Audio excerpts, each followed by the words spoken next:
Nice going, kids. Uncovering these phony ghosts and their ghost ship is a job well done. Thank you, sir. Now, let's see whose glowing phosphorus face Redbeard really is. Mr. Magnus! And I thought like the butler always did it.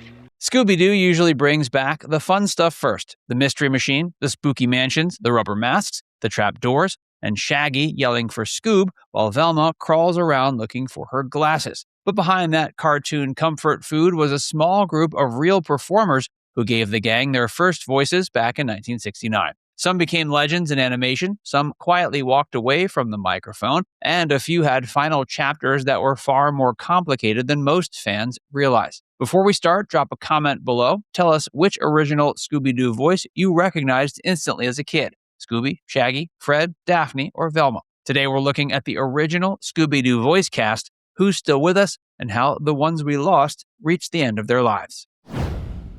Scooby's voice. In many cases, they're much younger children who don't understand that there are real people behind the character voices.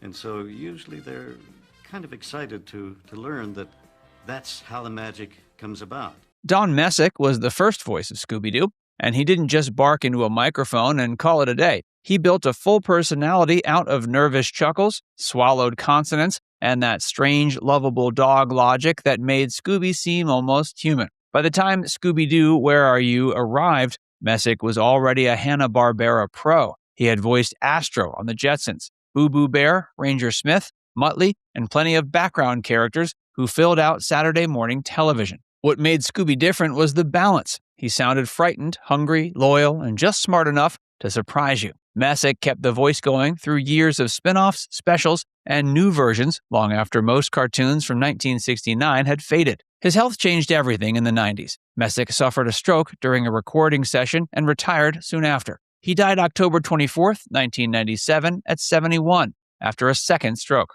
The first Scooby-Doo project released without him, Scooby-Doo on Zombie Island, was dedicated to his memory. Shaggy's last fight.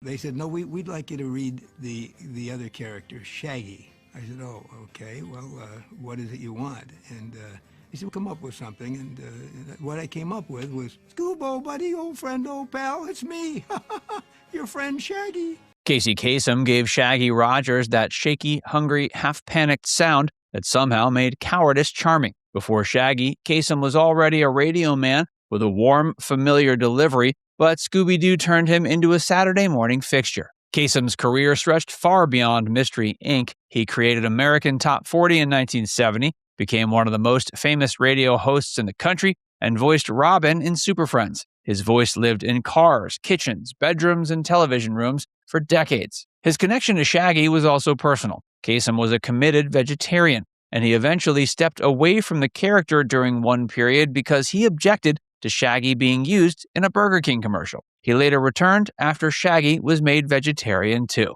Kasem died June 15, 2014 at 82 after suffering from Lewy body dementia. His final years were tangled in a painful family dispute over his care, and his immediate cause of death was reported as sepsis tied to an ulcerated bedsore. For a man famous for cheerful countdowns, it was a very rough ending.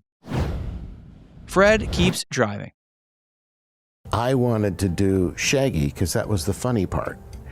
And Kasem, who was doing Shaggy, he wanted to do Freddy because it was more of a serious acting part. We ended up getting the exact opposite parts. I ended up with Freddy, he ended up with Shaggy, which he was fantastic at. But how I came up with that voice was basically, it's my own voice with maybe 5 cups of coffee. You know, hey, would you do it for a Scooby snack? Oh gosh, well come on guys. Hey, I can drive because I have the license. Frank Welker is the big correction in this story because Fred Jones did not lose his voice actor. Welker is still alive, and he remains one of the most important performers in the entire Scooby-Doo universe. He was only in his early 20s when he became Fred in 1969. Fred could have been the dull one, just the guy in the ascot pointing at footprints, but Welker gave him a steady, clean-cut confidence that anchored all the chaos around him. Then his career exploded. Welker became one of the busiest voice actors in animation, known for Megatron and Transformers, animal sounds, creature noises, and thousands of roles most viewers never realized came from the same man. After Don Messick retired, other actors voiced Scooby for a while, but Welker eventually took over the dog himself in 2002. That means the original Fred became the modern Scooby-Doo. In a franchise built on masks and substitutions, that's a pretty wild twist. Velma's 2 chapters. They showed me a picture of Velma, and I realized that she looked a lot like me, except she didn't dye her hair. But basically, I looked a lot like the picture. My glasses! I can't see without my glasses! It was not my real voice, but it wasn't that far away. Velma lisps, I lisp.